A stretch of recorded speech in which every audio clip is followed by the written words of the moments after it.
Olá! O presente trabalho, desenvolvido e apresentado, composto pelos alunos a Camila, a Giovana, a Stephanie e eu, Hugo, em que vamos se aprofundar na trajetória profissional de um dos arquitetos mais influentes do período neoclássico, no século XVIII, em Paris, o arquiteto Étienne Louis Boulle, em que tem marcas muito presentes de ideais inovadores em suas obras, em que muitas delas não saíram do papel durante a sua vida. A exemplo de um de seus projetos mais conhecidos, como o Mausoléu de Newton.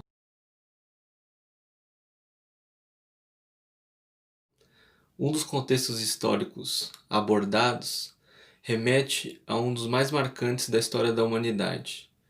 Marca uma transição em que, anteriormente, na denominada Idade Média, o segmento a uma ideologia do cristianismo era totalmente aceito e imposto pelos governos e a igreja.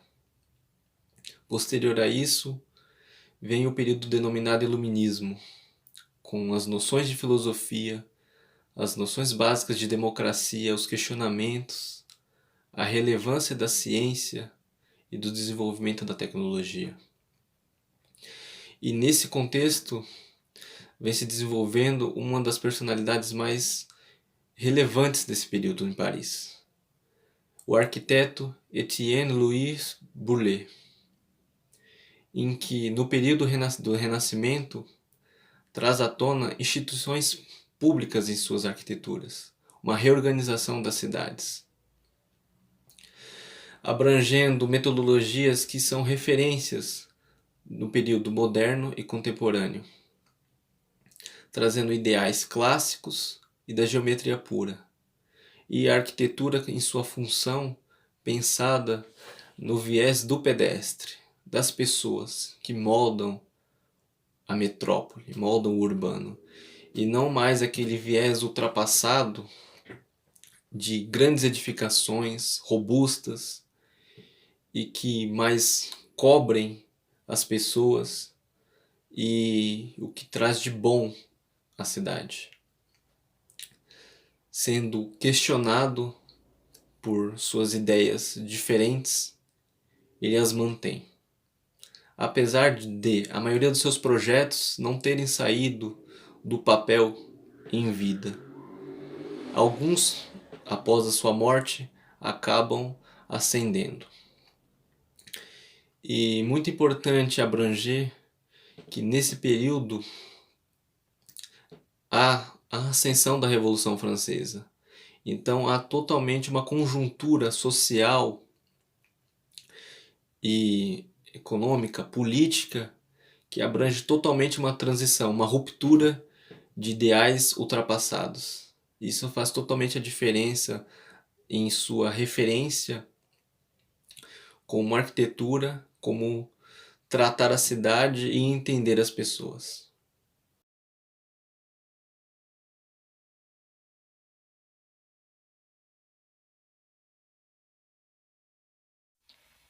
Étienne Louis Boulle nasceu em 12 de fevereiro de 1728, em Paris, na França, e é conhecido por ser um arquiteto visionário de sua época, no que se trata do âmbito teórico da arquitetura, além de ter sido professor admirado e aclamado por seus alunos. Durante sua carreira, Boulle construiu pouco, escreveu mais e desenhou, acima de tudo. Boulle, em sua juventude, sempre teve um apreço especial pela pintura.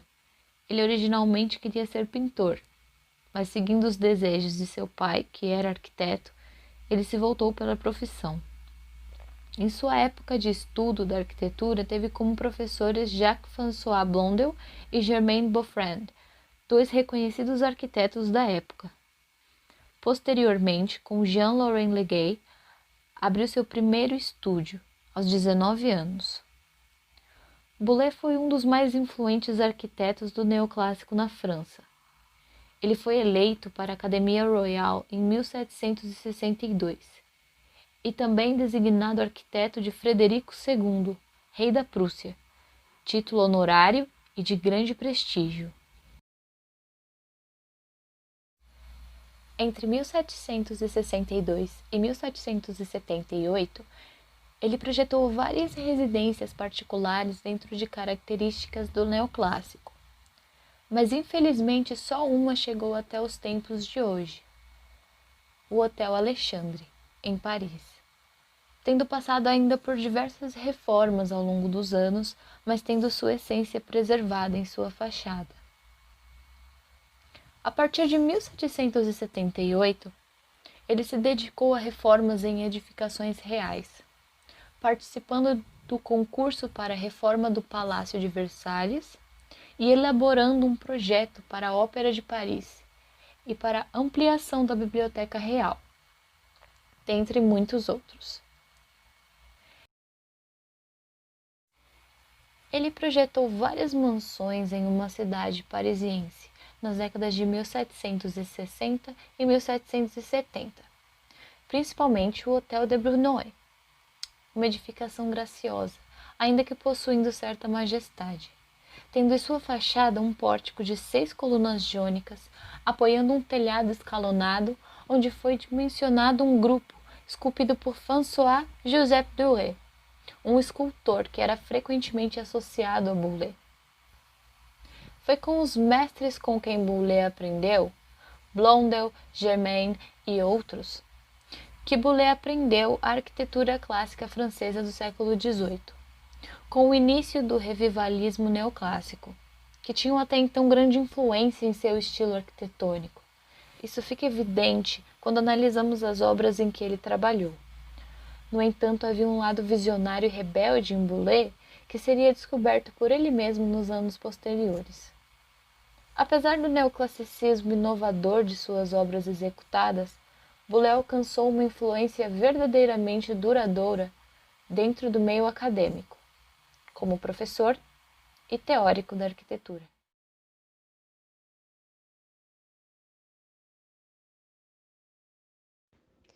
Falando sobre o estilo de Boulez, foi como teórico e professor entre 1778 e 1788 que ele causou impacto, desenvolvendo o estilo geométrico abstrato inspirado nas formas clássicas.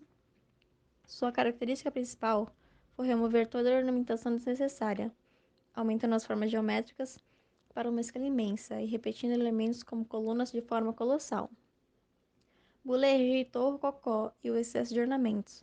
Ele realizou algumas obras entre 1762 e 1774 que o ajudaram a formular teorias sobre arquitetura, usadas posteriormente. Uma delas diz respeito à iluminação zenital, que, segundo ele, liberta a arquitetura das fachadas. Ao explorar as possibilidades da iluminação zenital, consegue reduzir o número de janelas e depois fazer fachadas cegas. Com isso, ele ganha liberdade de efeitos de luz no interior da edificação. A monumentalidade de seus projetos pode ser reportada à arquitetura romana. Os projetos como a Igreja Metropolitana e a Biblioteca Pública, ou a Ópera. Pode-se facilmente perceber a relação com as obras como o Fórum Romano ou o Panteão em Roma. Desde o Renascimento, arquitetos buscam imitar a antiguidade.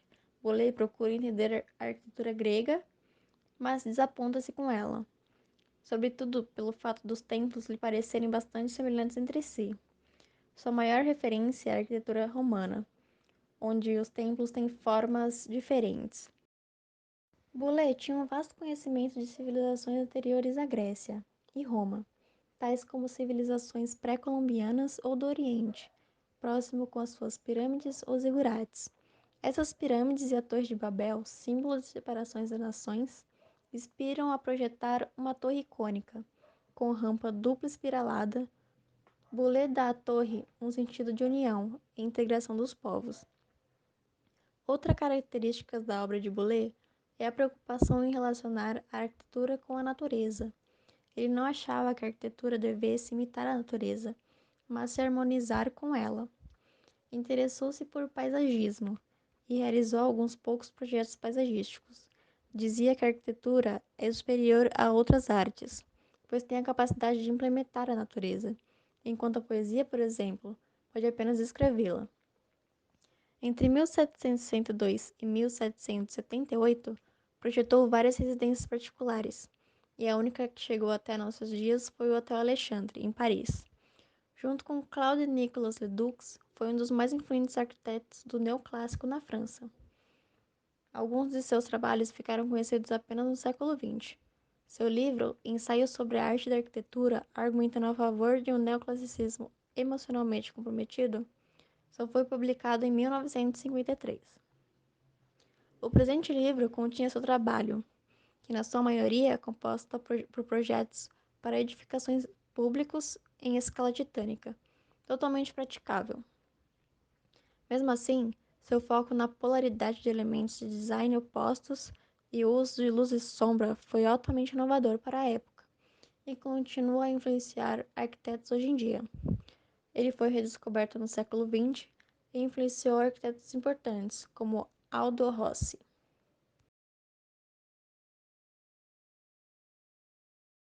Como dito anteriormente, Boulez é considerado um dos arquitetos mais visionários e influentes do neoclassicismo francês. Porém, ele não viu nenhum dos seus projetos mais extraordinários saírem do papel. Ele rejeitou a noção vitruviana da arquitetura como arte de construção. Ele disse: para executar, primeiro é necessário conceber. É esse o produto da mente, um processo de criação que constitui a arquitetura. Ou seja, o propósito do projeto é visionar, inspirar e manifestar uma ideia conceitual através de formas espaciais. Para ele, a esfera representava a perfeição e a majestade, criando gradações suaves de luz em toda a sua superfície curva. Com a retomada de interesse em seu trabalho, no século XX, Boulez torna-se mais conhecido por sua proposta de sepulcro a Newton, que é uma homenagem poética ao cientista Sir Isaac Newton, que 150 anos após sua morte tornou-se um símbolo reverenciado dos ideais iluministas. Nessa obra, é pensado em uma esfera de 152 metros de diâmetro, que é incorporado dentro de uma base cilíndrica de 3 camadas. Boulez completa a figura da esfera com um par de rampas curvas ladeadas. Uma única grande escadaria leva a um pedestal circular. Escadas estreitas ladeadas fornecem uma conexão exterior entre o segundo e mais alto terraço. O portal de entrada esférico no nível mais abaixo dá lugar a um longo túnel escuro, que corre através do volume central. Elevando-se à medida que se aproxima do centro de gravidade da esfera, um lance final de escadas leva os visitantes para um vazio cavernoso, onde está o sarcófago de Newton, a única indicação de escala humana no interior. Uma única grande escadaria leva a um pedestal circular. Escadas estreitas ladeadas fornecem uma conexão exterior entre o segundo e mais alto terraço. O portal de entrada esférico no nível mais abaixo dá lugar a um longo túnel escuro, que corre através do volume central. Elevando-se à medida que se aproxima do centro de gravidade da esfera, um lance final de escadas leva os visitantes para um vazio cavernoso, onde está o sarcófago de Newton, a única indicação de escala humana no interior. Ele inverte as condições de iluminação exterior no interior do projeto. À noite, a luz irradia de uma enorme luminária suspensa no ponto central da esfera. Vagamente celestial em sua forma, a luz derrama através dos longos túneis de entrada. Durante o dia, uma noite estrelada cobre o interior. Pontos de luz penetram a casca grossa, através de perfurações estreitas, cujas disposições correspondem à localização dos planetas e constelações. Além dessa obra, é claro que existem outras milhares de obras magníficas pensadas por Boulez, essas que fogem de qualquer padrão estabelecido na época no qual ele estava inserido. A gente percebe que não é à toa que ele é considerado um dos arquitetos mais influentes e visionários do neoclassicismo. Com isso, finalizamos nossa homenagem com algumas imagens de suas outras obras que também merecem o nosso prestígio. Até a próxima!